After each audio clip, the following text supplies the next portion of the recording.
If you haven't already seen the chatter all over social media, people across central Indiana are talking about this flying object that you see there. It soared through the sky just before 2 this morning, and WRTV's Caitlin Kendall is looking for answers tonight. UFO? Aliens? A shooting star? It's a firework. So many guesses as to what this flying ball of light was. It could be somebody coming back to change everything. The views expressed on this channel are those of the video's creator, and not those of YouTube, Google, their staff, and/or affiliates. YouTube, Google, their staff, and/or affiliates shall not be held liable for the views, expressions, and comments made on this channel. This is an Omega Watchman Media Group production. Due to the mature nature of this content, language, and depth, viewer discretion is advised. While fire and flood are causing more death and destruction across the nation. Record flooding in Kentucky has now claimed 37 lives, and a fierce new fire in Northern California has killed at least 2 people. William Brangham begins our coverage. In the Klamath National Forest, an apocalyptic scene. Smoke and flames engulf roads and cloudless skies. Big and crazy. That's the highway. Tonight, stunning images of the latest American city to get slammed with severe weather. Across St. Louis, historic rainfall and flash flooding.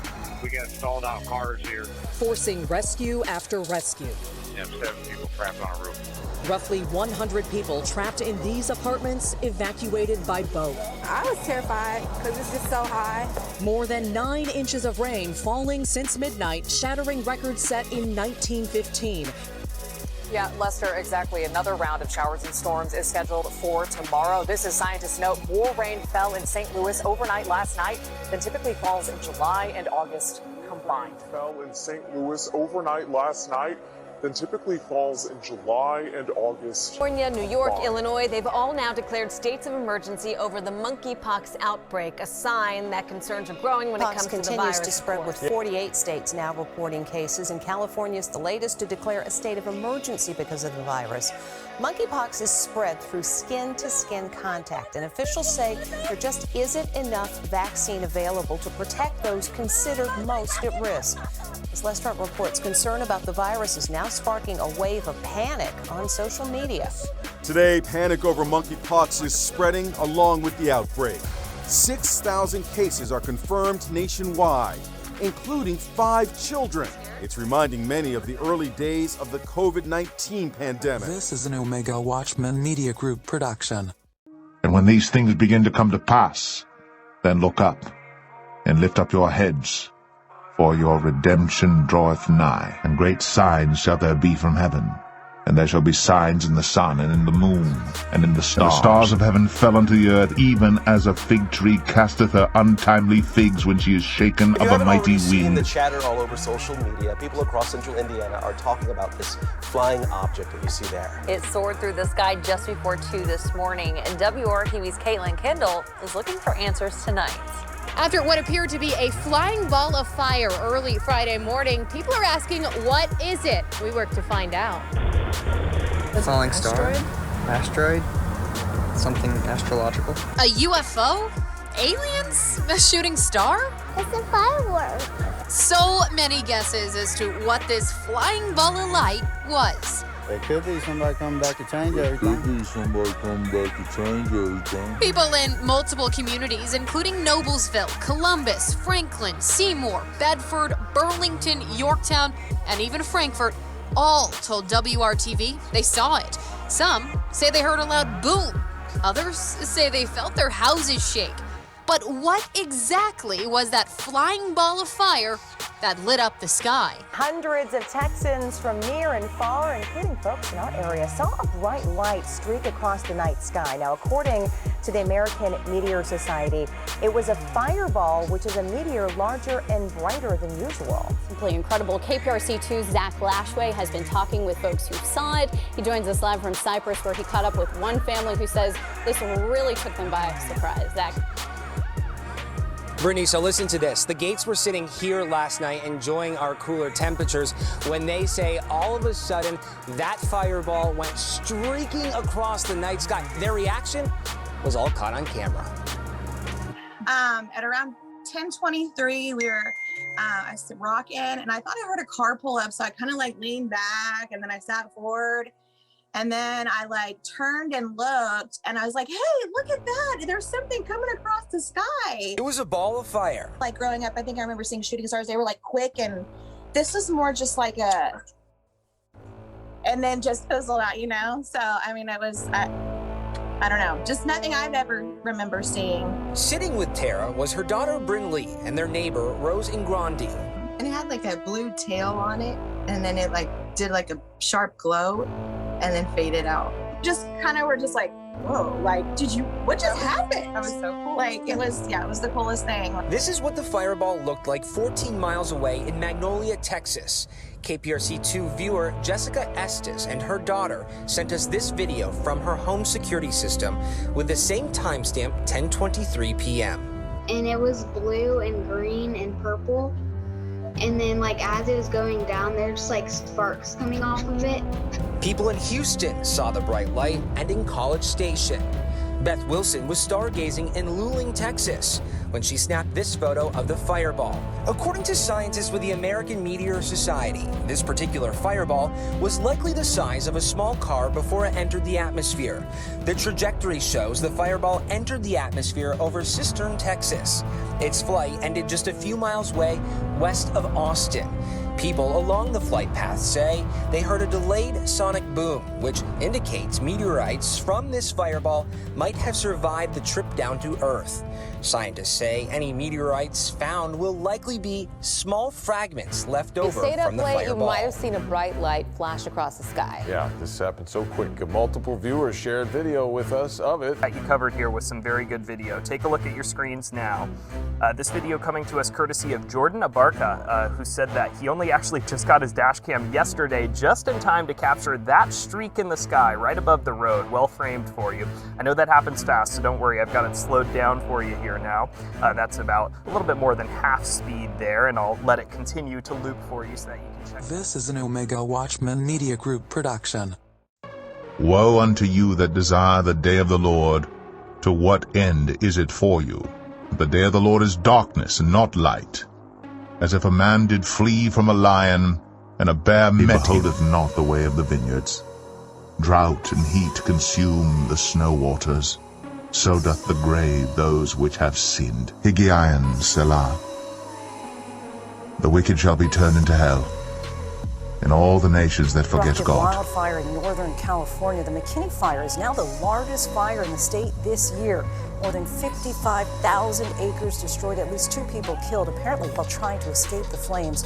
Homes and structures up in flames. Nearly 2,000 people have been forced to evacuate, and more evacuations could come at any moment. Here's ABC's chief national correspondent, Matt Gutman. Firefighters at California's biggest fire so far this year, battling freak weather, walls of flame, and a slab of smoke thousands of feet thick. The McKinney fire exploding from several hundred acres on Friday to over 55,000 tonight. So far, at least 100 structures destroyed. In many cases, it's only the chimneys that are left standing. The fire blasting through the Klamath National Forest like a flamethrower. And just outside the community of Klamath River, at least 2 fatalities. Fire was everywhere. It was so scary. I was so afraid for us when we were coming out of here. Today, we traveled to that area with Sherry Marchetti Perot, who says she lost everything. And everything is gone. It was gone. And fears that her uncle, John Cogan, may also be among the dead. My uncle was sitting right there in that chair, I think, that is no longer there. Have you heard from your uncle since? No, he had to have died. He had to have died. He's not. He was right there. Officials say they don't typically see this kind of supercharged fire weather until later in the season. Nearby Mount Shasta seeing a record high of 106 degrees on Friday, the day the fire broke out. Mount Shasta also a victim of that mega drought, creating tinderbox conditions, and it means there is less water to battle the flames. Are you okay?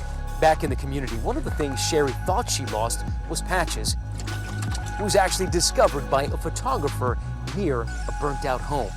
Tonight, patches reunited. Meanwhile, fire this and valley. flood are causing more death and destruction across the nation. Record flooding in Kentucky has now claimed 37 lives, and a fierce new fire in Northern California has killed at least 2 people. William Brangham begins our coverage. In the Klamath National Forest, an apocalyptic scene.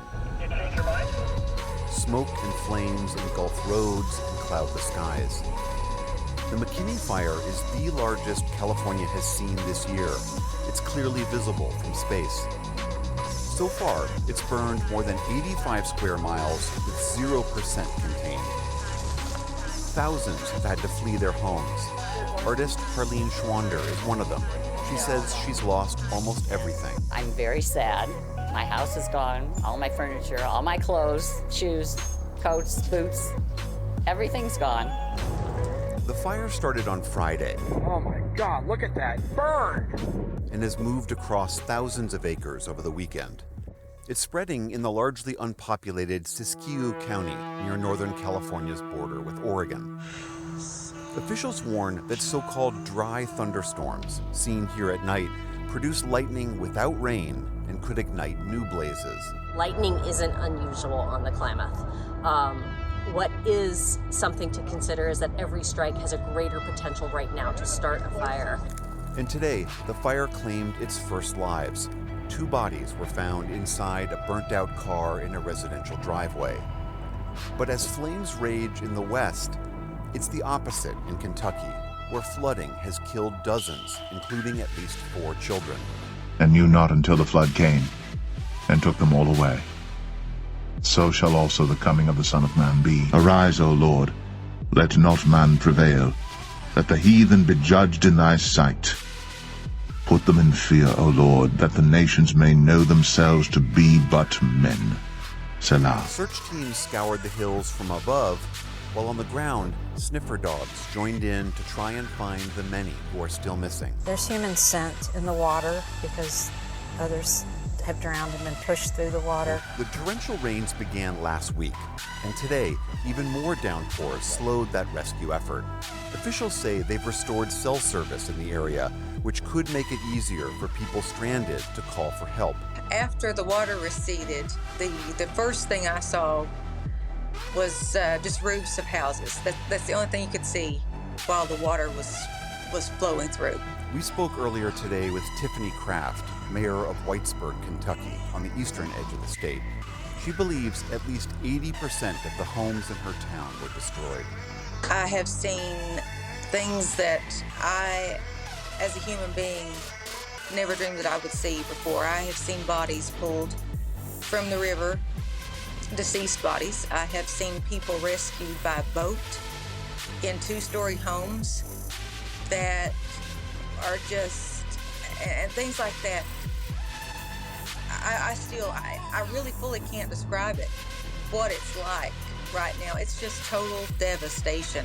People taking out everything that they own and piling it on their front lawns, shoveling out mud in their living rooms where they were just sitting less than hours before. Here in eastern Kentucky, and they described a situation where after the rains came and the flash flood started building, they could hear the cries of neighbors, people calling for help, but they couldn't help them because they couldn't get across the water. So a concerning situation certainly for everybody here. Meanwhile, you talked a little bit about the governor. We're told that he did postpone an earlier flyover today simply out of concerns about the weather, apparently going to go at a later time and going to brief reporters. He did get a commitment from the White House, we're told, to declare a state of emergency here in 13 counties in Kentucky as the cleanup begins. Of course, we're still talking about a recovery at this stage. Here's the governor now talking about the situation in this state and how it's unprecedented. We've never seen something like this. Folks who deal with this for a living, have been doing it for 20 years, have never seen water this high. Whole roads washed out. We still can't get to a lot of people. Though there's so much water, the current is so strong, it's not safe for some of the water rescues that we need to do. So we'll be in the search and rescue certainly today and tomorrow, and then we're going to be looking at a year's worth at least of rebuilding. But as the days of Noah were, so shall also the coming of the Son of Man be. This is an Omega Watchman Media Group production. Eastern Kentucky is the epicenter tonight of the nation's latest extreme weather disaster. At least 16 people have died in flooding that rewrote the record books and ravaged neighboring states as well. Amna Nawaz has our report. The town of Garrett, Kentucky is hardly recognizable, inundated by torrents of rainwater that flooded streets and wiped out homes and businesses. Rachel Patton was caught in the deluge. Everything's gone, like everything is gone. The whole life is gone. Her mother also had to be rescued. We had to put her on a door to get her out of her trailer because she was flooded in, she couldn't get out. She's on oxygen. Search and rescue teams backed by the National Guard are still searching for missing people. But determining the exact number of missing has been a challenge, as many people were stranded without cellular service, and many are in areas still inaccessible to the crews. We know we've got folks now that we can't get to, they've got water in their homes and they're trapped, and we just can't get to them because the water is so swift. The historic floods struck in some of the state's smallest and poorest areas. As much as a foot of rain has fallen in eastern Kentucky in the last week, in counties near the borders with Virginia and West Virginia. By this morning, more than 33,000 people had no power, and many also lost water service. Hello, everybody. Today, Kentucky's Governor Andy Beshear prepared his state for more grim days ahead. Right now, looks like it's going to rain a lot Monday, maybe Tuesday. So we will continue to watch that. But everybody out there, have a safety plan for when that comes. We don't want you to have to go through this twice. In the meantime, the rescue effort goes on around the clock. Beshear predicted the damage will take at least a year to rebuild. Meanwhile, a similar story in parts of western Virginia and southern West Virginia, where flooding overtook roads and brought down trees, leading both governors to issue emergency declarations in the hardest hit areas. And more rainfall in St. Louis last night and into today, just days after a storm topped the daily rainfall record set back in 1915. Our boat has arrived, Mary. This mother and her 9-month-old daughter had to be rescued from their home and pulled through what was once their neighborhood in Hazelwood, Missouri. The Missouri Department of Transportation closed down 4 highways as well. Missouri state and local officials have declared a state of emergency due to severe flooding in St. Louis and the surrounding areas. Historic rainfall of more than 9 inches over 24 hours turned streets and highways into rivers. Emergency crews rescued hundreds of residents across the region, and dozens more fled their homes as the waters continued to rise. Community correspondent Gabrielle Hayes joins us now with more from St. Louis. She has the latest. So, Gabrielle, first of all, tell us how badly were people affected by this, and how did they manage to stay safe? Yeah, Judy. So I think the thing that's important to consider, and this was said yesterday in the press conference, that this didn't just hit one specific area. People all over the region were really affected by this. I interviewed a woman yesterday who was rescued by boat out of her apartment with a 10-month-old and a 4-year-old. And so they had to literally get a boat, get to her apartment, and get her out. And she says her whole car was underwater, her apartment was underwater. She was only able to get out with a duffel bag, right? So we're seeing those stories across the region, not just in her area, which was northern St. Louis County, but in parts of the city too as well. So it stretched across the region, and we're seeing a lot of those stories. And honestly, you know, it wasn't just residential areas. We know that there were parts of businesses that were affected as well, right? So we know, Gabrielle, the waters have pretty much receded by now. Do they have a good sense of how much damage has been done? We really don't know yet. Today, the mayor was able to go out. Look, while we struggle with the summer heat wave and drought, too much water is the problem in other parts of the country. Heavy rainfall in St. Louis broke a century-old record. Derek Dennis has details on the severe weather happening across the U.S. A state of emergency declared in Missouri amid severe flooding brought on by torrential rains. St. Louis seeing the highest 24 hours of rainfall on record, nearly 8 inches in just 6 hours. First responders wading through waist-deep water to get to trapped residents. 911 is on the way. Hold on, man. Hold on. Authorities say one person was found dead in a car as the water started to recede. More than 100 people had to be rescued. We had a couple that didn't want to leave, so we had to come back about an hour later because now they were trapped in their attic. Several puppies died when the halls of this dog rescue operation flooded. Other dogs were rescued by boat. The entire state now under a state of emergency with more rain in the forecast. This is an Omega Watchman Media Group production.